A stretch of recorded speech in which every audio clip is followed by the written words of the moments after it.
Hello, this is your podcast attendant letting you know that the podcast is about to depart. Before we continue my first ever journey through the Harry Potter series, just a few quick announcements. First, this episode is being posted as I am in Tennessee for PodX. Hey, Tennessee Mike with the worst microphone, how was PodX? It was great. Oh, that's great, Tennessee Mike. Did you meet a bunch of cool people? I did. Oh, that's so wonderful to hear. Did you eat a lot of fried chicken? Had it twice, and every time I didn't eat fried chicken, I had barbecue. Oh, wow. Classic Tennessee Mike. In Tennessee, I was able to meet a lot of Potterless listeners and wonderful human beings. And if you want to be a wonderful Potterless listener / human being that I get to meet, you should see Multitude live. In June, we're going to be in Brooklyn. In October, we're going to be in Boston. In August, we're going to be in Orlando. There could be more things in the future. I don't know when you're listening to this episode, but you should head to multitude.production/live and check it out. I really would love to see all of you in the crowds at those things. I would love to meet you at meetups that we have. All sorts of fun stuff there. If you want any and all information, go to multitude.production/live. Also, this is the first episode of Potterless to be released in June. Here at Potterless, each month we donate $1 for every member of our team over at patreon.com/Potterless. And at the time of recording, we have, Tennessee Mike, how many do we have? 776. Patrons, wow, that's incredible. That means we will be donating 776 dollars to One Heart Worldwide. So given the Alabama and Georgia bills that are going through the United States Congress right now that are not great in terms of respecting women's health and their right to treatment, a lot of people were asking that I donate to a charity against these bills or in support of abortions, Planned Parenthood, etc. I wanted to avoid that just because these donations come from patrons. And I know there are people out there who don't support abortions at all, no matter what the circumstances. And if you believe that, that is your right to think that. So rather than support a touchy subject of a charity, I'm going with One Heart Worldwide, who is an amazing charity that has been doing great work for the past 20 years. Their mission is to end all preventable deaths related to pregnancy and childbirth worldwide, and their vision is to improve access to and utilization of quality healthcare services to reduce the risk of maternal and neonatal mortality in remote rural areas where mothers and their newborns are most vulnerable. So they do some really great work, and it's all just for keeping women and their children alive. Hopefully, keeping women and children alive isn't a hot button issue. So if you want to learn more about what they do, you can go to oneheartworldwide.org, and that is all spelled out with letters, no numbers. And what would a Potterless intro be without listing off our new patrons that have joined our team over at patreon.com/Potterless, and to all the people who tell me to stop doing this in the beginning of episodes? No! So shout out to Megan Arenas, Amaranta Cecilia Zephyr, Christina Hall, Christy, Sarah Hughes, Jillian Clare, Hannah Silbau, and Tatiana, a name correction for Mladen Drabanjakovic, Ariel Rigdon, and Eileen Gazesh. Shout out to the return of former patrons Bugaboo and Sane Sutter, and shout out to our newest producer level patron, Heaven. They joined the ranks of Leanne, Vicky, Aaron, Jesse, Natalie, Clow, Frank, Marchismo, Samantha, Juan, Kieran, Abid, Rosemarie, Jill, Maria Lisa, Romina, Camille, Russell, Dustin, Audra, Eleanor, Sydney, Billy, Rosanne, Nikita, Taylor, Ali, Amelia, Sean, Sarah, Ben, Rachel, Zachary, Orchid, Vivian, Takari, Haley, Moster, Pinky, Angelina, Ross Marie, Alex, Brian, Caitlin, Mosin, Grace, Raul, Ingen, Mari, Brianne, Alexandra, John, Jen, Noel, Tao, Emily, Robin, Will, Liz, Mariah, Brandon, Sarah, Claire, Teal, Rory, Gloria, Sarah, Patrick, Alicat, Hallie, Veronica, Kevin, Lotta, Noah, Tracy, Carlos, Pam, Colleen, Jennifer, Friede, Ivor, Naomi, Tyler, Summer, Heather, Vera, Carrie, Andrea, Ella, Anthony, David, Elisa, Lynn, Cameron, Justin, Christine, Jacob, Toothless, Maya, Mark, Polly, Surgeon, Brittany, Nita, Tumnus, Remney, Matt, Sarah, Nona, Zena, Emily, Colleen, Harlan, Wouter, Sheldarp, Noelia, Addie, Brian, Wushin, Jenny, Nikki, Cara, Dorcas, Courtney, Kine, Amanda, Sabrina, Alicia, Kafir, Lindy, Marta, Benjamin, Tajinder, Skymart, Sarah, Peter, Yash, Marta, Stephanie, Justine, Aaron, CJ, Eileen, Kate, Violet, Hannah, Kat, Lindsay, Elizabeth, Fielding, Stephanie, Keegan, Miranda, Gail, Mr. Folk, Heather, Adam, Jesus, Christina, Maya, Zachary, Kieran, Ariel, and Can't I Potter, who never forget to drink all of the water out of their water bottle before going through airport security. If you want to be like one of these amazing patrons and get access to bonus content, exclusive merchandise, exclusive live streams, my notes, you can head on over to patreon.com/Potterless. But without further ado, let's get into episode 79 of Potterless, covering Harry Potter and the Deathly Hallows, chapter 29. It's the Portland Live Show, guest starring Multitude's own Kelly Beckman and Eric Schneider. What's up, what's up, what's up, what's up? Hello! What's good, everybody? Oh, man, hello, thank you so much for coming out. Give yourselves a round of applause for making it out. Thank you so freaking much. Oh, my goodness. Oh. What? What the? Wizard on!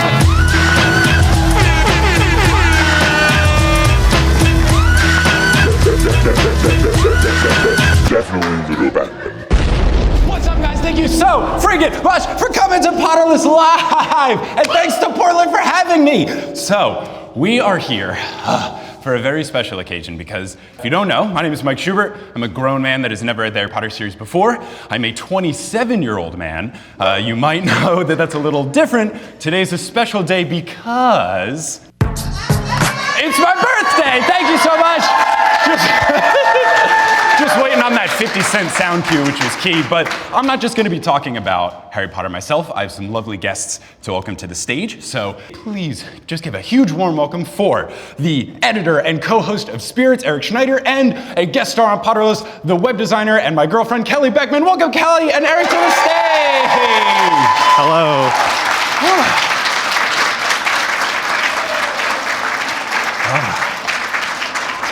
Thank you so much. These are nice chairs. Right? They're very comfy. Kelly, could your feet touch the ground, Kelly? That's how you know it's a good chair. So, we are going to be discussing chapter 29 of Harry Potter and the Deathly Hallows, which is called The Lost Diadem, which I'm very excited about because I'm a big fan of the diadem. I've talked about me thinking that it's some sort of Horcrux. I'm very mad that Harry is not cool. Glad the Death Eaters could make it. I think that I'm mad at Harry for not pursuing it earlier when Luna talked to him about it. So the first notes that I have right off the bat are yes, finally, exclamation point. So Harry is very confused to see Neville, especially the way that he looks, because as we've noticed and heard from the last chapter, he's got like long hair and he's got all sorts of like cuts and bruises and all this other stuff going on. He looks super rough. Did you see the chapter illustration? I didn't because I was audiobooking it, so if you could tell me what it looks like. When I first read it, and like the next like 3 times I read it, I thought he was Moody. Because he's got like a black eye and then like a wisp of blood going like across his face. And so he looks like he's got an eye on him. It is. It's weird. very Mad-Eye Moody. It's very grungy. Yeah. Like he looks bad, much like Mad-Eye Moody does at the end of book 5. Yeah, I am still not convinced that Mad-Eye Moody is dead. I have no idea what's going to happen, but I think it's not. Also, can we turn my mic down? I feel really loud. If we can turn me a little, that'd be great. So Harry's confused to see Neville, especially the way that he looks, and they ask what happened to him as he points to his head, and Neville's like, oh, this is nothing. Seamus's is worse. You'll see. Come on. Which Too hype about the whole situation. It's like yeah, I have gouge marks and I'm all scarred up and bloody and bruised. It's like, oh yeah, but another guy looks worse. Like, don't worry about me. What? Well, yeah, you should see the other guy, our friend Seamus. Apparently, they've been planning a whole bunch of stuff. I'm very excited because my thought is that Ginny has to be somehow involved, just because in my brain so far, while they haven't been at Hogwarts, it's just like Neville, Ginny, and Luna running the show, and to my understanding, based on what Neville says, it's pretty accurate, which seems exciting. I'm just excited to get more Ginny because we've gotten like no Ginny. I think all she's done is like made out with Harry in the beginning of this book, and that's it. Which is good. What better thing to do, right? The other thing that I think is very funny is that the tunnel itself is above the mantelpiece, which just seems like an awkward thing to get how into do they and like out climb of. up there? Also, the fact that it's a painting and that like we saw Neville come out of the painting and be a real person. Right. That was weird. There's a pocket dimension in the painting, obviously. I don't know. Which is like now extended itself all the way through wherever this tunnel goes. Yeah, I'm very confused about the painting and painting dynamics. You read the painting thing on Pottermore, correct? Yeah, I read it because we didn't know if it had spoilers or not. I'm terrified of having spoilers. It was actually a very short article, but like she answered a lot of the questions that you've asked about it. Okay. It's basically like an artist paints somebody and they're supposed to capture with magic like their catchphrases or their general demeanor, and then that's what the painting emulates. So like Sir Cadogan is always asking to duel and like always like displaying bravery and stuff because that was what that person knew about him, and that's what they painted. And then like the fat lady, you know, burst into tears because they knew she was very emotional, and so that's what they know about her. It was very spoilerless. You could probably read it if you wanted to. But yeah, they are literally and metaphorically two-dimensional. So. Okay. Yeah. I don't know how Neville got in there, like, but we'll but cross how did that bridge Neville later. get in there? And yeah, also in the Harry Potter Hogwarts Mystery Game, the chapter that I'm on right now is like the curse is, sorry, spoilers if anybody's like not wanting Still to hear playing what that Still game. playing that game. How's Pokemon Go going? Yeah, I'm still playing that game. It's like a chore that I play it now. I just want to know what happens. That's what you want out of a video game, a But, chore. like, the curse right now is that paintings are sucking real people into them, and then they exist only in the painting. Yeah. So I'm interested to find out more about paintings from this game. We'll have to see, but I'm not playing that game for a very long time. I got bored. So, before they leave, Harry thanks Aberforth for saving his life, and Aberforth reminds him, yeah, I saved it twice, I don't know if I could do it a third time, so like maybe get your shit together. Like rude. So they get into the passageway itself, and it's an old passageway with stone steps and bronze lamps, and it's super old school looking. And Ron asks how long it's been there because it's not on the Marauders map anywhere. And Neville says that all of the Marauders map secret entrances have been sealed. Neville then asks if the Gringotts break-in and the dragon rumors are true, because apparently a lot of people have gotten wind of Harry and the squad just escaping from a vault on a very large blind dragon. Harry does confirm that they're true. Neville's very excited, and he asks what they've been up to, suspecting that it's more than just like being on the run from Voldemort. And Harry, he's like, yeah. But what's going on at Hogwarts, since Harry in can't true talk Harry about fashion it? of not talking about his emotions or his feelings, he deflects it off to Neville. Yeah, I mean, it's a natural thing. Oh, yeah. He also literally can't That too, talk yeah. about what he's doing.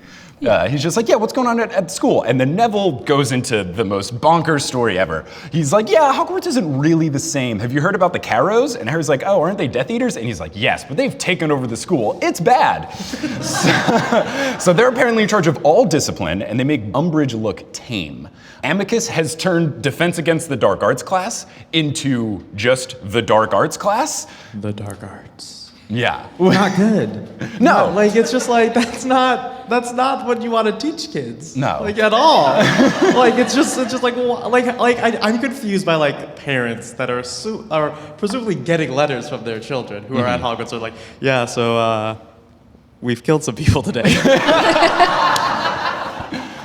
It's like, maybe, like, they later will talk about like how they like torture like a first year, which is an 11-year-old, and like, I don't know, maybe take your kid out of Hogwarts. I understand it's like the only wizard school around, but like, why are the parents not like able to be like, you know what, maybe skip school this year? They made it. cool. They said at some point they made it like a law now that you have to go to school, because it used to be that homeschooling and going abroad were an option.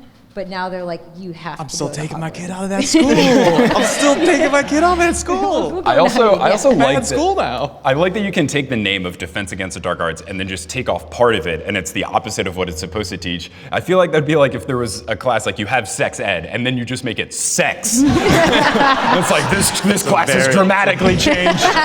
Very different class. So yeah, like you had mentioned, they're doing Crucio on people that get detention. I like that detention stakes have gone really high, where it's like, oh, you got detention, polish some old plaques, to, oh, you got detention, we're gonna do one of the 3 things you're not allowed to do legally to someone.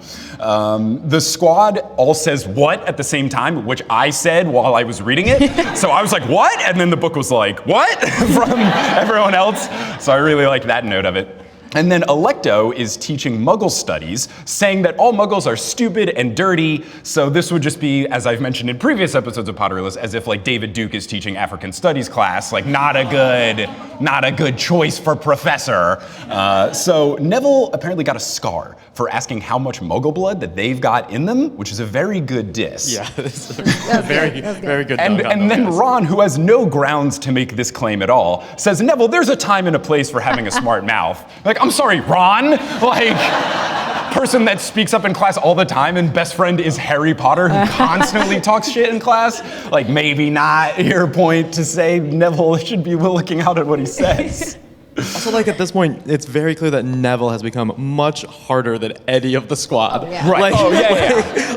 like it's like, hey, Matt, Ron, let him do whatever the hell he's doing, because it's badass. This guy's going through some stuff. Yeah, he's going through some stuff, and it doesn't end there. Neville defends himself, saying that, no, it helps to stand up for them because it gives everybody hope. It's kind of like what you did, Harry, when Umbridge was the teacher and used to like make snide remarks in class. So he took a page out of Harry's book. And then Neville says the most badass line where he states he knows that they're not going to kill him because everyone at the school now is a pureblood. So all they're going to do is torture us. It's fine. Which, like, who is this new Neville? I love him. Like, this is incredible. This is something I've been waiting for you to get to for so long, because Yeah. Neville at the end of this book is just like a buck wild new guy. Yeah. Like as you've seen in the casting, like he goes from this like frumpy kind of guy to like the hottest actor in the entire series. You're like, and it works. I've works. heard, and I believe it's true, but didn't they had to put like bad teeth implants and like they had to do stuff to make Yes. the actor, was his Yeah. name like Matthew Smith or something? don't- I don't know the actor. Sorry? Matthew Lewis, thank you. They had to do a bunch of stuff to like make him ugly. Yeah. Which like highest compliment ever. Like, sir, you are too attractive for this film. Yeah. Rather than do your makeup to make you look better, we're going to make you look uglier, please. Yeah. I also wonder if the casting director like saw him as he's going through puberty. He's like, son of a bitch. It's supposed to be the ugly kid. He also, like, when they were all climbing into the portrait, they point out that he helps Hermione in. He's like a badass now, but he's also like a true gentleman. Yeah. And he's no longer afraid of girls in the same way that like Ron kind of still is. Yeah, I mean, this, even before I read this chapter, I really wanted the side story of what Neville, Luna, and Ginny did while the squad was away, like doing the Horcruxes. And now after seeing like badass Neville, like I want to see the transformation. Like I want to see Neville go from like, oh, I don't know, I'm afraid to like leave my room, to, oh yeah, they won't kill us, it's okay. So he says that the only people in real danger are those with friends and relatives acting up on the outside, citing that Luna got pulled off of the train coming back from Christmas because Xenophilius was too outspoken in the Quibbler. Harry says that she's all right. And Neville's like, oh, I know, we've been communicating with the Dumbledore's army coins. So Neville is just like 12 steps ahead of Harry Potter, which is fantastic. Neville's like, we also have like all the Horcruxes. We're about to just destroy all of them, right? You just come over here. We got it done pretty much. What have you been up to? The other thing that they're doing, which I love, and I don't know exactly how they're doing it, is that they've been using the coins to keep Dumbledore's army together. And apparently they've been graffitiing around the school saying like Dumbledore's army still recruiting. I want to know, is it like magic spray paint or are they like going to Michael's and buying? I thought about that this morning, and I hope to God it's just Kansas spray paint. I hope it is just Mark Echoes getting up on PS2 but with wizard robes. Yeah. And it would be amazing. I hope that it's either spray paint or like they have to take their wand and like the spell, you just have to like shake it and it makes that like. And like you know what? I hope they're duct taping a can of spray paint just to their wand. Now it's wizard and then spray they're paint. magically pressing the spray paint down. So he says that everything with Dumbledore's army got harder when, with Luna and Ginny gone, since they were the co-leaders with him. And this is where I wrote in my notes, all caps, give me that spinoff. The Corrots went hard on Neville because they suspected that he was behind everything. They also went hard on Michael Corner. He got like absolutely wrecked for releasing a first year from detention, meaning that they were about to get crucioed, which good job on Michael Corner. He's also had a big come up from like dumping Ginny because he lost a Quidditch match to saving an 11-year-old from getting tortured. So like he's had a good redemption arc as well. Like, it was a nice break for this book to be not at Hogwarts, but at the same time, I want a book about what's going on at Hogwarts right now. 'Cause Yeah. everybody grew up real fast. Right. I understand doing the Fantastic Beasts stuff, like we get new characters or whatever, but like at the end of the day, Fantastic Beasts and Where to Find Them is about a dude who wrote a textbook. Like, do we really care? Like he wrote a textbook. I don't need to see that. Think about all your college professors you've had over the years, and just be like, man, I would love a biopic about Professor Johnson. What was he getting up to when he figured out calculus? So they did a bunch of underground stuff until the Death Eaters went after Neville's grandmother. And the squad and me all at the same time again said, they what? And Neville says that they underestimated Grandma Longbottom's abilities, and that apparently Dawlish is still in St. Mungo's, and now Grandma Longbottom is on the run. I also want this spin-off book. Yes. So after catching the squad all up to speed, they finally get to Hogwarts, and the room is full of happy students, and there are hammocks, there's tapestries, there's crests, and I want to make sure I didn't miss this detail. It's all the crests except for Slytherin, right? That is correct, yes. So there's no Slytherins there. No. So there are no good Slytherins. None. Not a one. Right? Yeah. You can imply. Like, not zero. Like zero, they're all racist. Everyone. It's ridiculous to me. It's bonkers. Like, so far for good Slytherins, we have Tonks' mom, who we learn nothing about, just that she doesn't suck, and like Regulus Black, who was a Death Eater until the very end, and then like I guess Snape. But I'm 30 chapters through this book and he still sucks. Why did well, he's got to do something real good to get Harry's kid's middle name. Like what does he do? Don't tell me, obviously. Like, to the sky. Like what? I was trying to come up with a joke. I was like, what does he do? What's a funny thing to say? I was like, hey, and I was like, no, nothing. Don't say anything.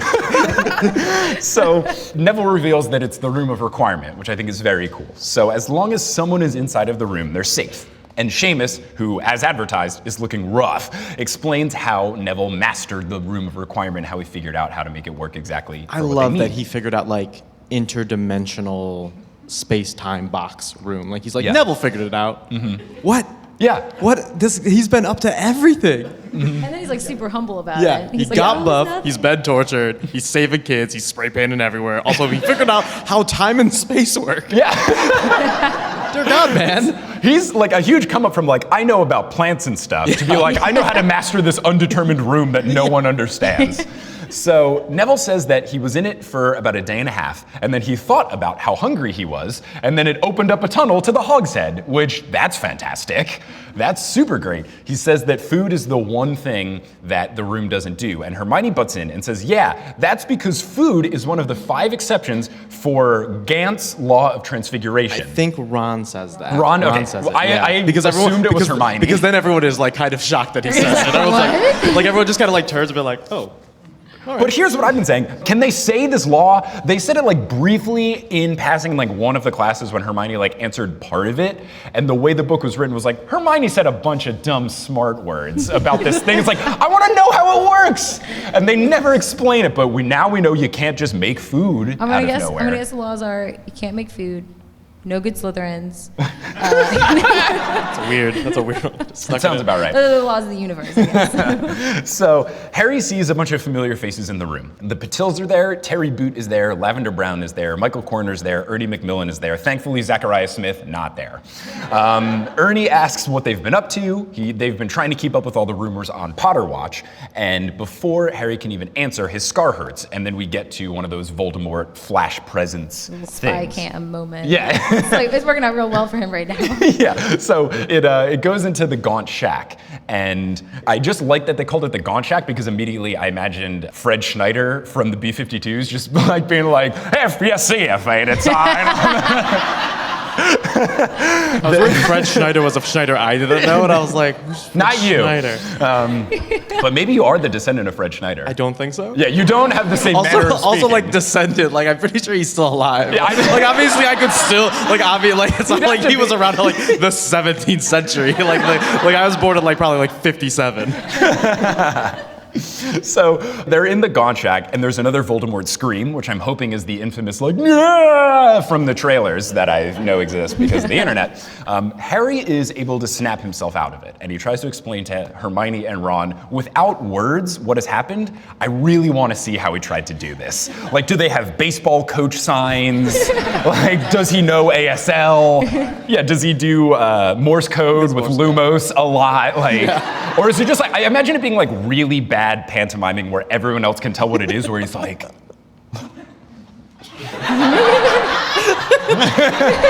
for everyone listening at home, excellent podcasting right there. Or he's just staring at them, thinking like, "Oh, they've got it," and they're just both like, "What is he? What is he? He's hungry." What? So Seamus asks what's the plan, and Harry says, hold on, I gotta do something with Ron and Hermione first, and they just like go to the side. So everyone is very confused, rightfully so. Harry explains that they can't say what they have to do. That there's just something important that we have to do, and we can't tell you about it. And Neville is begging them, please, like we want to help you, we're all here, we're all your friends, just let us know what's up. They have to explain that Dumbledore left them a job. They wanted them to do it by themselves, not tell. And they kind of just go back and forth. But then Luna and Dean enter, saying that they got Neville's message. They were expecting that the squad's arrival meant that they were going to fight the Carrows and take over Hogwarts again. And Harry is trying to stop this, and Ron starts to try to help him out and explain things. But then Ginny comes in, which stakes have already been raised. Then Fred and George come in. Then Lee Jordan comes in, and like things are getting very spicy. Fred comes in and wasting no time to supplant himself as the better twin is like, Aberforth is getting a bit ratty, so he had to come through. What was the full quote? He says, Aberforth's getting a bit ratty. He wants a kip, and his bar is turned into a railway station. Do you know what a kip is? Do you know what a kip is? Nope. All right, we will turn to the ether of Dottie James, our UK correspondent. Please tell us what's up. You guys will all get the answer in like 4.5 months. But now we have to pause. And now it is time for British Quandaries with UK correspondent Dottie James. A kip means to take a nap, have a little sleep. Apparently it originated from the Danish kip, which meant a hovel, which then translated into English as kip, which meant a brothel, which is associated with beds, and that's how we get kip today.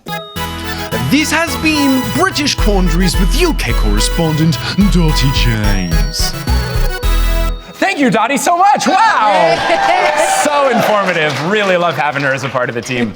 So Cho Chang is also here, which makes things a bit awkward. And she sits next to Michael Corner, which I think is very funny because now Harry's ex and Ginny's ex are sitting next to each other. And I wonder if they know and are grumbling about stuff. I think it's a fun dynamic. Oh, we missed the Dean Seamus reuniting. Oh, where he like ran and hugged him because he's his best friend. Cute. I That's liked very that. cute. When you think It's about very it, like nice. Ron and Harry, there were 5 guys in that dorm. Ron and Harry were best friends. Dean and Seamus were best friends. So they've got like the same, in theory, same kind of like bond. And then Neville's in the back studying the space-time continuum. One day. it's like becoming useful. So Dean then right away says, well, we're fighting, aren't we? And apparently the message that Neville sent out to everyone is Harry is back and we're going to fight. Which is like that time when you send a text message about something, but you like didn't know the full plan. Or it's like, oh, hey, come to Gerald's house. And then Gerald's like, oh, I only have room for like 3 people. And you're like, oh no, I've texted 12 people that you're having a party. So Neville just called everyone. yeah, and Neville's like, everybody come out. So Ron asks Harry, hey, why can't these people help? Great move by Ron. He was like, why don't we just have them look for something old and not tell them what it is? Because let's be straight, Harry, we don't know what we're looking for or where we're looking for it. We just know that it's a thing in Hogwarts. Like, that's it, which is not a lot. So, like, smart move by Ron to be like, maybe we should crowdsource a bit. They asked Harry what the plan was, and Harry was like, there is no plan. And then Fred pipes in and says, just going to make it up as we go along, are we? My favorite kind. And I was like, oh, yes. Yeah, Fred's been doing a lot of improv classes in his time since graduating. So Hermione agrees with Ron, which might be the first time this has ever happened. And the fear that like brings Harry to go along with this is he fears becoming exactly like Dumbledore, with having some sort of secret and not giving people the full truth. He thinks back to what Aberforth said in the previous chapter. So he decides that they're gonna do it. Also with like this whole thing with Harry trying to decide whether or not to trust people brings up a huge theme that we've been talking about. Like, there's a lot of similarities between not only Harry and Dumbledore in this instance, but Harry and Voldemort. And Voldemort trusts nobody, and he's always insisting on operating alone. Right. But then at the same time, where we're like, you know, you don't want to be like Voldemort with this huge character flaw of not trusting other people. At the same time, in this book especially, we're bringing up again and again people who have trusted somebody, and then it blown up in their face. James with Peter, Voldemort with Lucius and Bellatrix. Like, he actually trusted somebody for once, and that like backfired on him. With Dumbledore right now, he's like, he trusted Snape, and see how that turned out. So it's like this big conflict of, is this a character flaw, or do I just need to pick my people better? Yeah, and the other thing that Voldemort does that isn't great in terms of his team is like when his teammates do bad things, he murders them, which like, I don't know how many Death Eaters he has, but like he killed like at least 5 2 chapters ago, which seems like not great when you have limited numbers. I imagine that more as like a room full of people. Like, he killed a whole room of people. Yeah, not just because he was great. mad. He was just like, ah. So then the narrator has a great line which says, Fred and George, who had been cracking jokes to the benefit of those near them, fell silent, which I really love. Like, they're here, the stakes are very high, and they're still in the back being like, Harry, what a fucking nerd, this guy, what a loser.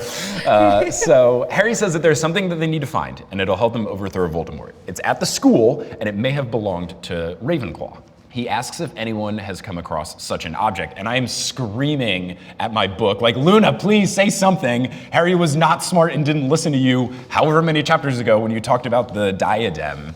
So finally she does pipe up and answer, and she says, well, there's her lost diadem. I told you about it, Harry. Don't you remember? Well, of course he doesn't remember. He's Harry Potter. Have you read the other books, Luna?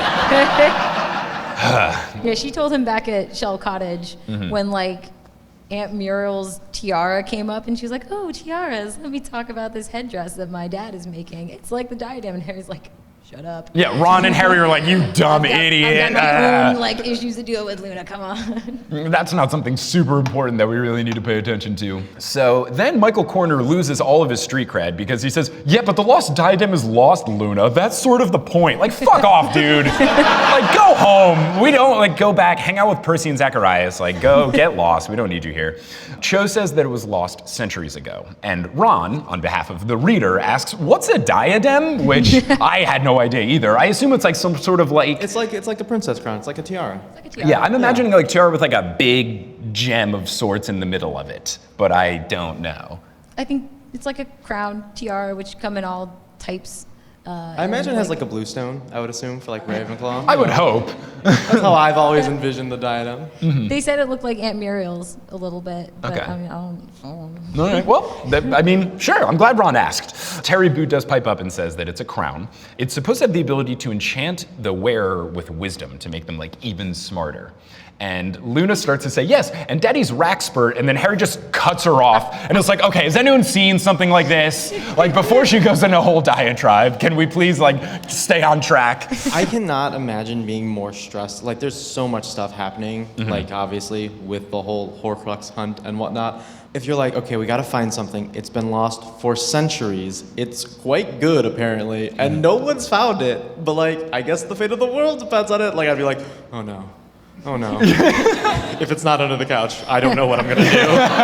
Like, that's the stakes are so high on finding this one thing. It's like, it's lost in a castle. I hope they just, like, the next chapter is just them running around saying, like, Accio diadem, Accio diadem, Accio diadem, like in every room of Hogwarts. Yeah, they're like, nobody's found it for centuries, but we've got like 10 minutes. Yeah, So I think we've got a lot of put our people. heads together. Also, make sure no one sees us in the hallway, Yeah. please. So Harry is now doubting it being a Horcrux at all, but Cho offers to bring Harry to the common room to show him what it's supposed to look like, and I was like, Ginny, you better go with him. Yeah. Or That ain't tell gonna him happen. not to. That ain't gonna happen. Then thankfully she pipes up and she's like, no, Luna, how about you go instead? Cho can hang back, which is very good. And then Cho looks disappointed, which I was like, girl, what? She was, It's been like 2 years now. She was scheming. It's She been a was trying while. to get the way in there. Harry's scar starts to hurt again, and he gets another flash present to Voldemort flying with Nagini wrapped around his neck, which is the ultimate power move.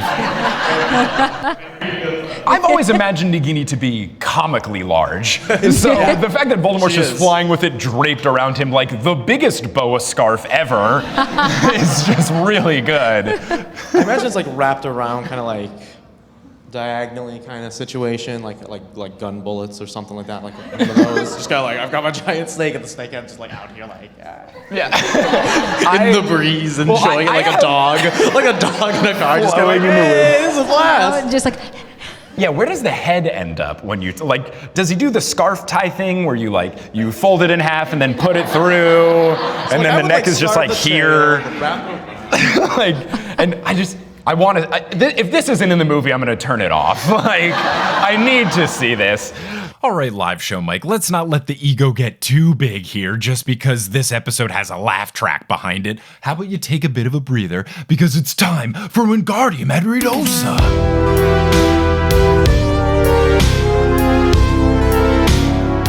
Today's episode of Potterless is brought to you by Calm. Let's say hypothetically that you are performing a live podcast in front of hundreds of people, and you're a bit nervous because there were some last-minute audio issues that didn't present themselves until 15 minutes before you got on stage, and also you were trying to arrange a very elaborate introduction to the show that you also had to fix the day of because they wouldn't let you shoot off a confetti cannon. Well, what would keep you nice and calm during this time?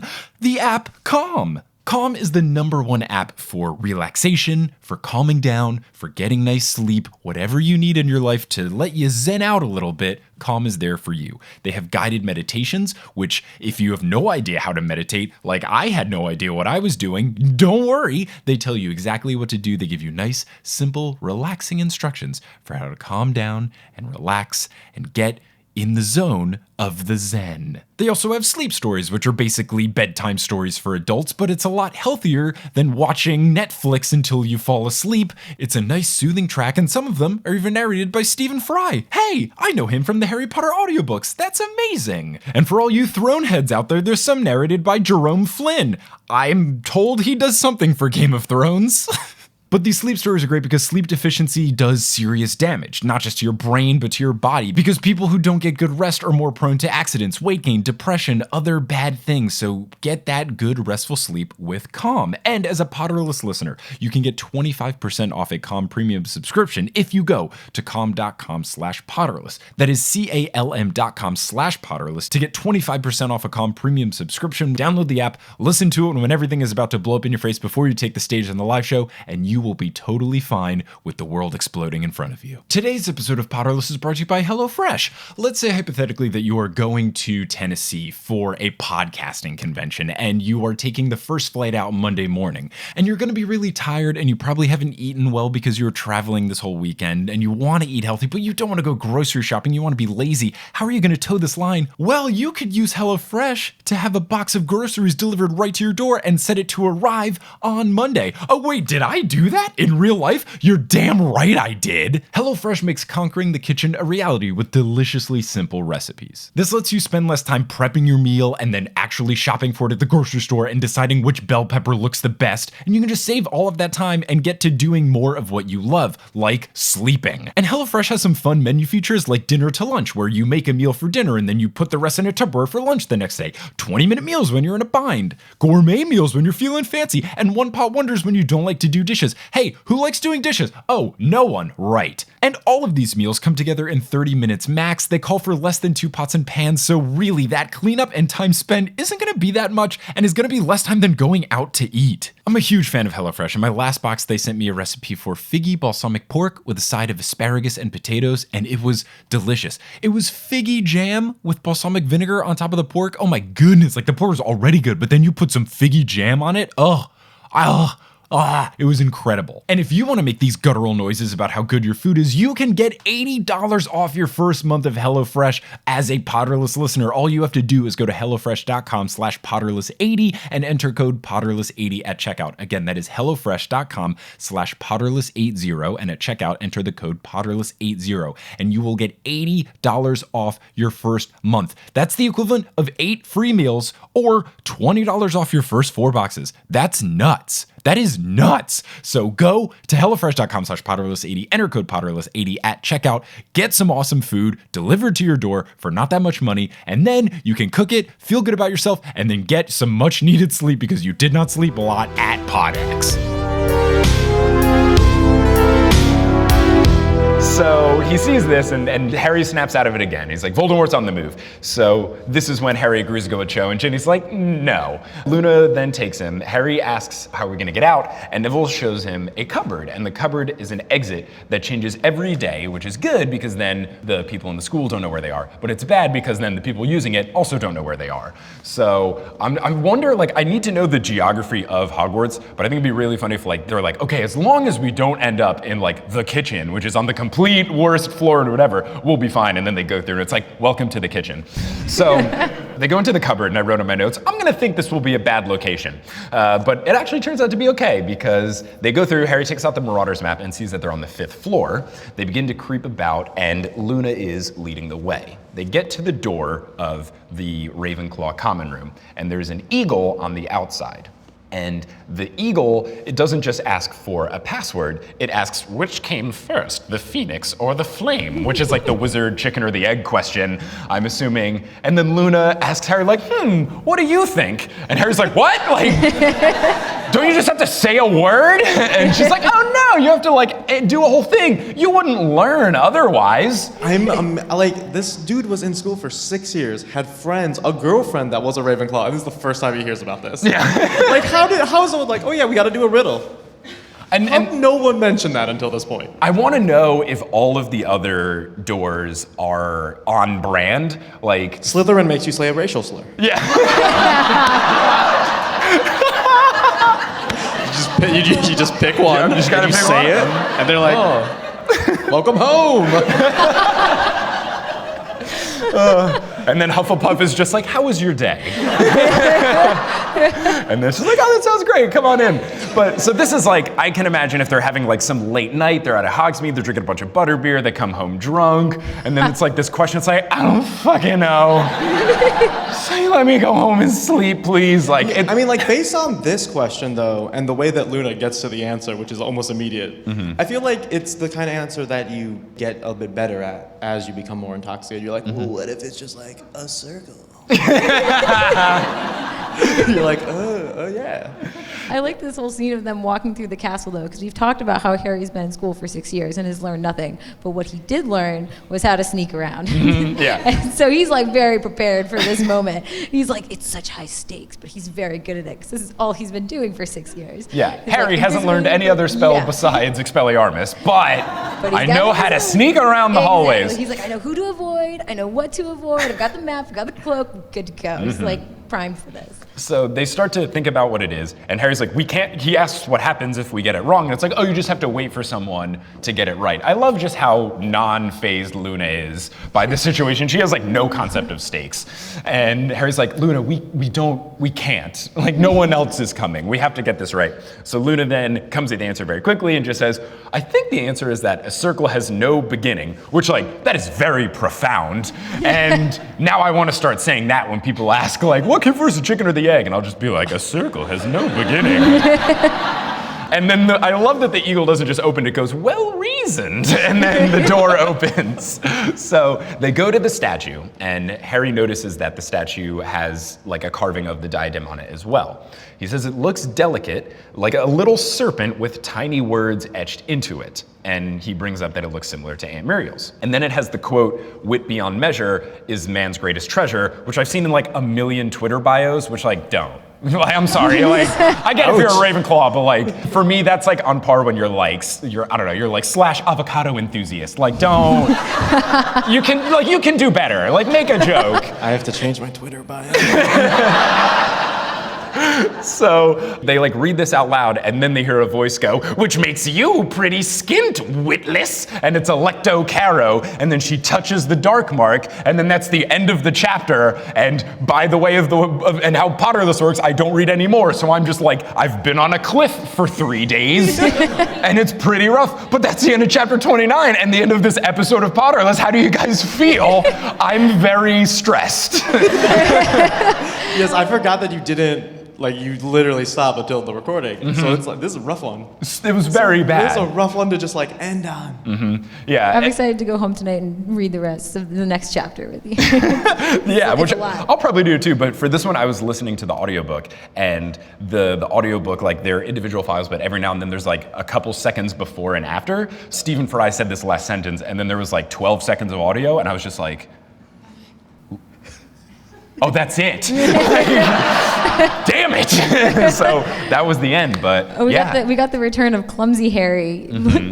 Caro jumps out of the darkness and he's like, "Whoa," and like falls off the statue. Oh, I didn't miss that. He like slips and falls off, and I'm like, oh, clumsy Harry. Yeah, so was Electo in the room just like waiting, or did she apparate in? I assume that like. Apparate in Hogwarts. Oh, right, okay. So she was just camped out, like sitting like in a swivel chair, ready to just turn around. They also do mention that they like knock on the door, and it did make a lot of okay. sound. So it's possible that like they were like around a corner, and, like had to answer another riddle. Yeah. And then they got in. There's two things I like about this. One, if Electo's already in the room, I imagine Electo like standing in the corner, and like they come in and it's just like, like waiting and be like, don't make a sound. I gotta say my cool bad guy. Like, oh, don't look at this, don't look at the corner, don't look at the corner. And then I also love that they do the action movie trope, which you're just like, okay, I gotta say some sort of cool line. I hope they say something. And then like has a whole script of like, okay, if they read the Ravenclaw thing, say that makes you pretty skint witless. Yeah, that's good. That's really good. And then like has the script ready. The two Carols are like workshopping it. They're like, okay, here's a couple things you had in that room. Here's what you should say, and you hide in this room. Here's what you can say. We got a bunch. So like they send it to Voldemort. They're like, what do you think about these? Please leave me alone. One of the Death Eaters is a copywriter. It's like, no, rephrase it. So yeah, so that's all I've got. I don't know if you have any final thoughts to say about these chapters. I like that it is the like it's not like the cool moment where like the team's back together, but like where it's just on the cusp of that. Like we see that like, all of the major players except for like the adults are like at Hogwarts now. So like it's about to break. And it is about to go buck wild. I was hoping that now that we've seen the Slytherin common room before, and obviously the Gryffindor common room, and now we're like, we see the Ravenclaw common room. As a Hufflepuff reading it, I was like, do we get to see the Hufflepuff common room at the end of this? I just assume it's a lot of like beanbag chairs. Yeah, it's like beanbag chairs, couches, a lot of board games. There's always a mini fridge that has like the right amount of soda in it. Yeah, it's just like a very chill place to like hang out with your friends. Yeah. Well, thank you both so much for taking the time to talk about Harry Potter with me. Everyone give them a round of applause for talking it up, not giving spoilers. Very good. So, we're getting to a very fun part of the show now because we have about like 25 minutes left in the space before I have to like leave and go to horse, which is very soon. So we're gonna give one of the mics, like pass it out around the crowd. I don't know if you can help pass it around, that'd be super sweet. But yeah, if you guys have any questions, we'll do a little Q&A session. You guys please answer as well, it'd be super fun. We'll just do that until they kick us out and I have to leave. Just when you get the question, like say your name. If you have pronouns you wanna go with that. Say what house you're in, and as is now customary practice, if you are in Slytherin, please clarify whether or not you are racist. If you are racist, I won't field your question. So let's get started. Does anybody have a question? It can be about anything at all. You heard the live show before. I put it up like 2 weeks ago. It doesn't have to be Harry Potter related even. It can just be like, hey, what's up? Or just like fun fan theory stuff. Yeah. Not spoiler related, but I'm curious, how much do you know about the Harry Potter musical that's on YouTube? A Harry Potter musical? Yes. Okay, I know that it exists. I know that there are 3. I know that they were like done in some sort of college. I think Darren Criss was in them, and he went on to do like Glee and some other stuff. He just won an Emmy. Good for him. Congrats. I know that it's supposed to be very funny. I get a Twitter message about it every day, so I have incredibly high expectations for this thing. Like ridiculously high expectations. I know that it's like not great in terms of the recording quality because they're just like in a college, like on like a it's like camcorder. 2008 YouTube. It's low video quality for sure. So I've heard that the second one is really good, or at least like I've heard a lot of people say they prefer the second one to all of them. I've heard that the third one's like the worst, which at least follows by the trivia standards. I don't really know like what it's about or anything. The only thing I do know is that the Hufflepuffs are good finders comes from that, which you thought was from the books, which was pretty good. And then I really tried to find it once. Not a good finder. And then I think the other thing is that I think like people said I'm really gonna like Draco in it because I think he's like really sassy or moody or both. So that's all I really know. But I'll see. I've seen like some GIFs on Twitter about it, and I'm like, I don't know what the context of this is, but that's where I'm at right now. So yeah, thank you so much for your question. Also, we're giving out free shirts if you ask a question. So like incentive. Yeah, right here. I saw her passing out the shirts. Now I am quizzical. So if you could. Oh, what? Yeah. What's your name? Your name and house and everything. Sam Hufflepuff. Awesome. Great. Thank you so much. Cat Ravenclaw / avocado enthusiast. Oh no. You're gonna get put on blast for that, man. So if you could use magic to do like one mundane chore for the rest of your life, like what would it be? Let's see, a mundane chore. I don't know if you guys have answers right away. Picking up dog poop. Oh. No, you know what? That's not true. Throwing away the dog poop because it's much easier to just like leave the bag by the front door instead of like walking around to the The dumpster. Yeah. So like if I could just like float it over there, Yeah. that would be super great. Because it's muddy and then the dog's feet get muddy. And it's like, oh, I don't want to do this. I would always have my phone charged because it is always dead. It's just like, I'm always like, I need directions right now, 1%. Oh my. So I'd always have my phone charged. Yeah, I can relate with the dog poop thing because when I was in Seattle, I dog sat and I've never had any sort of pet. And this was the first time I had to like take care of a dog, which was very fun. Like you go on a walk and like the standard thing was like, take the dog out, walk to the park, play fetch for a little bit, walk back. And usually Leah pooped on the way to the park and there's trash cans in the park. But then one time she pooped like post fetch. And then I was just like carrying this bag of like tied up dog poop and I was like, what do I do now? Thankfully I found like a dumpster behind an apartment building and I was like, there we go. So I get it. I think I would probably go with laundry just because I don't know what it is about the gods of laundry, but like I always run out of socks and underwear like exactly when it's a bad time.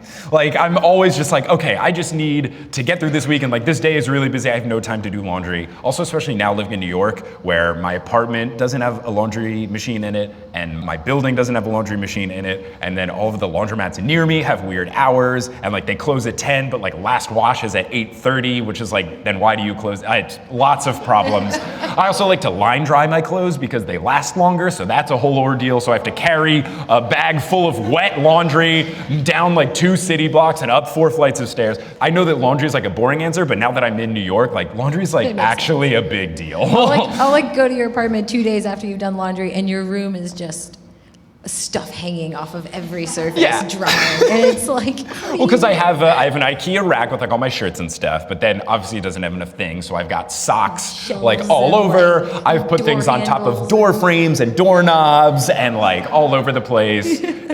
Laundry is a whole procedure for me now, so that would be my answer. Thank you so much for your question. Anyone else? Yeah, here in the back. Yeah, we've got a couple of raised hands back there. While we're going over there, I want to give a huge shout out to my boy Jeffrey, who I met yesterday, who like made this wand himself. So thank you so much for making this. Especially because like the plan was to do a confetti cannon, and then the people running this were like, could you please not? So then like Kelly and I went to the drawing board and we were like, streamers, they're easy to pick up. So yes, your question. Happy birthday. Thank you, I appreciate it. Thank you so much. Why do you What is your name and house, please? Kevin Hufflepuff. Awesome, great. Why do you hate Quidditch so much? What do I hate who? Quidditch. The game Quidditch. Quidditch. Oh, okay. I'll keep this brief so that I'm not here forever. I've talked about like the point system not making sense and all that, but I think like what it really boils down to in like the more profound answer is that the whole point of sports, and I'm a big fan of like sports teaching lessons and stuff, is a lot of sports, especially like basketball and soccer, they teach you that like you really can't do it by yourself. If anyone has watched LeBron James and the Cavaliers last year, like when your next best player is J.R. Smith, like you can't win. So the thing that I like about team sports is that it involves like working together and that everyone's on the same level playing field. Even if people are more skilled, no one is like intrinsically more important than everyone else. What it comes down to Quidditch is just that one person is more important than everybody else. And I get it for like a storytelling purpose and like what J.K. Rowling is doing, I understand. But just like as a sport, it feels weird to me that the combined efforts of 6 other people still ultimately doesn't matter because this one person has to catch the snitch. Like you can't win without it. I like that Muggle Quidditch, like real human beings that play it here, fix it and they do the thing where like you don't need the snitch, it doesn't end the game. So all you gotta do is remove that. I just don't, it makes me uncomfortable to have a sport where one person is like on a different status. I don't like that. And that's pretty much it for me, yeah. So thank you for your question. Hi, I'm Stefan, I'm a Hufflepuff. Thank you, Stefan. Good puff representation today. I'm curious. You have a house in not Hogwarts or wherever. What is your password lock? Oh, that's good. Okay, so for House Schubert, which I've talked about in the previous live show, I think because our house traits are like being clever and witty, I think that the password would be like, the door or whatever would like say an insult or something mean to you, and then you have to have like a good comeback. so like, I don't know, I'm trying to think of like what would be like an insult that could be at you and then thrown at you. I'm trying to keep it like, I guess more PG, but this is the only thing that's coming to mind. It's like, oh, your hair looks rough. Why? It's like, oh, I was making out with your mom. It's like, all right, nice, come on in. Like, and then the door is like a hand. So like, first off, talk to the hand, and then to get in, it goes like, nice, and then gives you a high five. And then it swings open and lets you in. And that would be my password. Thank you so much for the question. Anyone else? Yeah, over here, there's a bunch of hands. This is great. My name is Bree, and I'm a non-racist Slytherin. Good, yay, my favorite kind. Thank you. I would just like to know how your birthday is so far. Oh, my birthday. Well, it's been really good. Kelly picked out an amazing brunch place. You want to talk about the food at this place? It was so good. We're giving like a huge shout out right now to, it was called Honey Milk. Yeah, it was so good. It's like a prefix thing where you get to pick a sweet and a savory and a drink. And I didn't even, when I was researching it, just like didn't even read the full menu. Just like all these words of really great things popped out at me, and I was like, yes, okay. Mm-hmm. So we went there early this morning. Yeah, you had like a Rice Krispie and rhubarb French toast, and then like a sweet potato hollandaise egg bake. And then I had it was like a crepe with like key lime and blueberries and like cheese. And caramelized kiwis on it. Yeah, and then the other thing was like a biscuits and gravy situation, but like in one of those skillets. And then I had a hot chocolate and you had a coffee. And then as like when you're waiting, they just have like a coloring book. And it's all like things with puns to fill out. Yeah. So that was the start of the day, which was great. Yeah. Then there was an hour of us like learning that confetti cannon has been canceled. We need to do a backup. So it was going to Target, getting streamers and stuff. And then it was getting here and doing this. So yeah, thanks all for coming to my birthday party. It's been very good. And then I got to talk about Harry Potter with my two friends and give Eric a chance to redeem himself, since I gave you the most boring chapters in the entire series. Eric was on for the first 8 chapters of the 5th book, which involve cleaning. Yeah. And cleaning. Yeah. The only thing that happens is Dudley gets attacked by a Dementor, and it's not even that interesting. Yeah, you can tell those chapters aren't interesting because there was 2 episodes of Potterless that covered 8 chapters, and this was 1 episode that covered 1 chapter. I am very excited about that because you come up with a theory about something that happens. Oh, I did. Cool. Yes, in that is going to be revealed in like 2 chapters, like the real important chapter. And and it's very good, and I'm very excited to like dunk on you getting this wrong like 2 years ago. It's been a long time since I've had a really You're like, bad... I got it, and I was like, sure you do. That's it. You figured it out. So yeah. Oh, I'll have to see. Yeah, I totally missed on the locket too, so that's very true. Yeah, thank you so much for your question, really appreciate it. Anyone else? Yeah, over here in the hat, or anyone else, whoever's closest, just raise your hands, we'll get it. We're doing pretty good on time, actually. I'm Madeline, I'm in Ravenclaw. Okay, yay, all right, Ravenclaw. My question is, who's your least favorite Harry Potter character? My least favorite Harry Potter character? It's a real tough one, but it's gonna be Percy Weasley. Like, if only just like him being bad and the worst. We learn a lot about him and we learn nothing about Charlie. So I feel like if he just wasn't there, maybe we would know more about the cool Weasleys. So I'm gonna say Percy. I'm just not a fan. How about you two? I would also say Percy. He's just not good. Like, there's just nothing particularly interesting about him. I'm trying to think of like another character that's like prominent in any way that's like not super likable. I mean, that isn't just like evil. Umbridge and Voldemort, but but like they're Umbridge is evil. so like, well. obviously they're designed to be disliked. Right. That's the thing with Umbridge is written like you hating Umbridge is the point. Being most evil and least favorite are different things for me. Like, I think Percy's just annoying and frustrating. Umbridge is frustrating on purpose and is like a really well-crafted villain because we all know an Umbridge in our lives. So, yeah. How about you? I was gonna say Umbridge, which, I mean, like, you know, she's the most evil, but she's also the most, like, relatable, real-life evil, like you said. Like, you can point to a real-life Umbridge and be, I don't know. I get what you're saying. Yeah. We'll talk later Okay. about Yeah. we'll talk when you're like, you know, in like 5 months when you're done with the bugs. And I won't be that long. I'm gonna do it. I get it. Awesome. Cool. Thank you so much for your question. Anyone else? Yeah. Scott, definitely Hufflepuff. Cool. You are getting close to the end. Without revealing any specific plans or anything like that, just say hypothetically, is there another series that you don't know anything about? Game of Thrones, Star Wars, whatever? There are a ton of series that I don't know about, but I'm going to stick with Harry Potter for a while. There's going to be a lot of Harry Potter stuff that keep me going for a very long time. I don't know that I'm going to just like keep doing series that I haven't been a part of, just because like I don't want my brand to be like, this guy didn't do stuff and then did. So I would like to like flex different creative juices. The one that like I am considering doing like maybe way later down the road would be Game of Thrones, just because I have like nothing for that, and also Godderless just like fits real well, and I think that would go by quicker because it's just a TV show rather than reading. That would be like the one thing, but I don't think I want to like brand myself as like that guy who missed stuff. So that's like the future plans. But yeah, everyone just listen to tomorrow's episode. It'll discuss at length my plan for post books, which will be a lot. So it's gonna be good. Thank you so much for your question.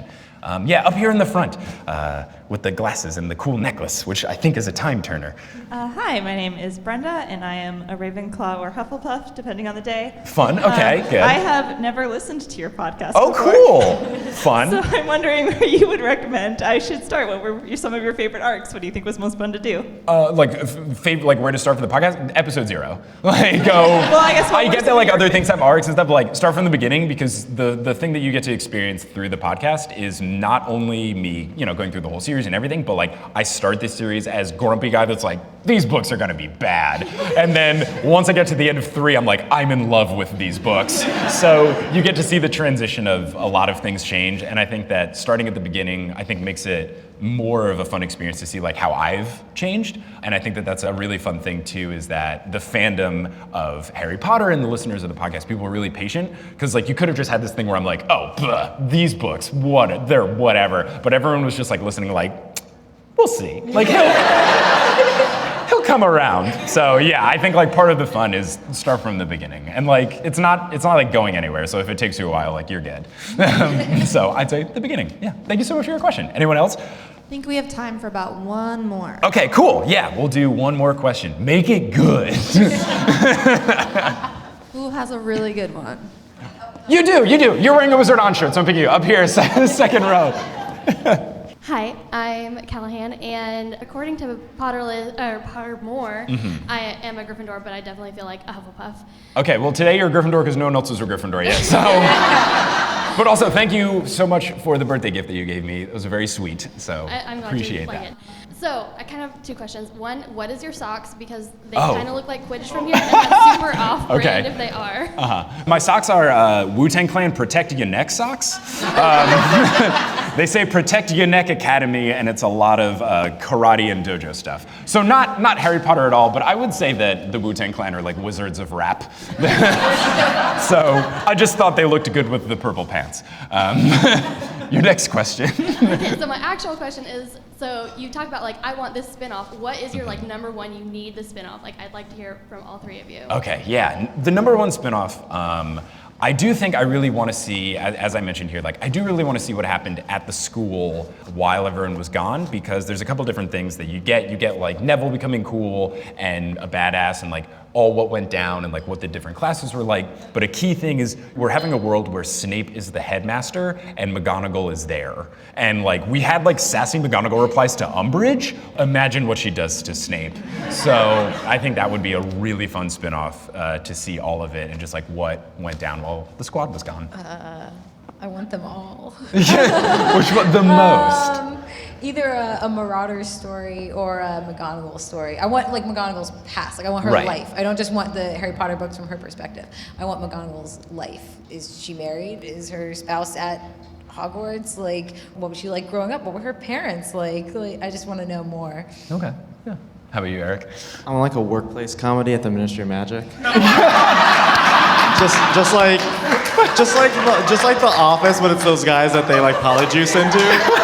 Like and that's like the season 1 finale. It's like they get knocked out by like Harry Potter and Hermione, and then they're like, it's like, oh, that's happening now. That's what I want. I think that's really good. So thank you so much for your question, and thank you all so much. We're gonna wrap it up here, but I gotta say thank you to Eric and Kelly for being here. Thank all of you for coming. Thanks to Listen Up for having us, and everyone who put it together, everyone who's working this venue and doing the audio and all that sort of stuff. Thank you so much. I really appreciate everything. This has been super cool. Everyone's treated us really well. Thanks to the Sentinel for having us. Shauna, who's been running Listen Up, told me that they filmed parts of 50 Shades of Grey here, which I couldn't confirm online, but like is canon now. So now it's on a podcast. But there is like in the intro, it was mentioned that like there's some like creepy stuff here. I was in the green room. There's like creepy faces etched into the walls. It's one of those ceilings with the echo room. So like I definitely was in the Chamber of Secrets today. So thank you all so much. I will say that I have to like literally run to where horse is, so I'm not going to be able to like talk and stuff after. The horse show is from 3 to 4, and then at Beer O'Clock, which is a 5-minute walk from here, afterwards it's just like a bar that's open. If you want to come say hey and talk to me and all that kind of stuff, I'll be over there. So that's going to be a super fun time. We'll be there. But yeah, thank you again all so much for listening. And as they say in the wizarding world of Harry Potter, before they sprint across Portland to go to their next live show, Wizard on! If you like Harry Potter jokes and stuff, you should follow Potterless on Twitter because I make Harry Potter jokes a lot. All you gotta do is go to twitter.com/PotterlessPod. I usually tweet about 3 to 4 times a day, so enough where you're getting good content, but not too much where you hate me.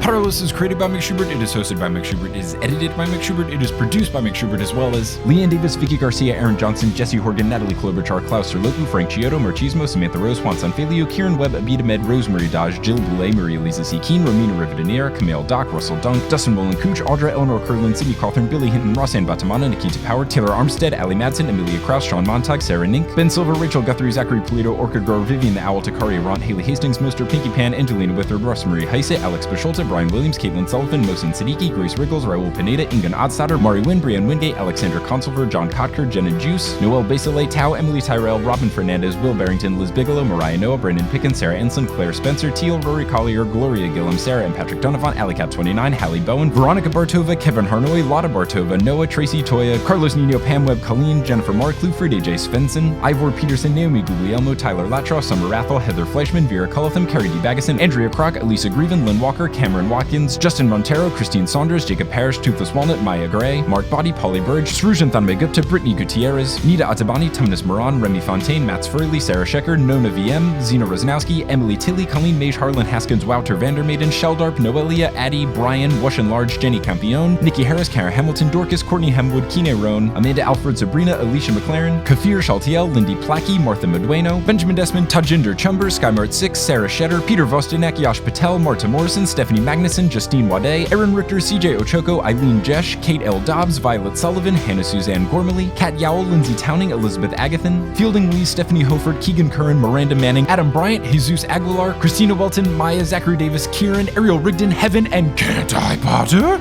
Web designed by Kelly Beckman, and the music is by Bettina Campomanes. If you want to find us on social media, you can find us at facebook.com/Potterless, twitter.com/PotterlessPod, instagram.com/PotterlessPodcast, and reddit.com/r/Potterless. All the information and fun stuff about the show lives at PotterlessPodcast.com, and all of the bonus content can be found at patreon.com/Potterless. Thank you so much for listening, and until next time, as they say in the wizarding world of Harry Potter, a wizard on!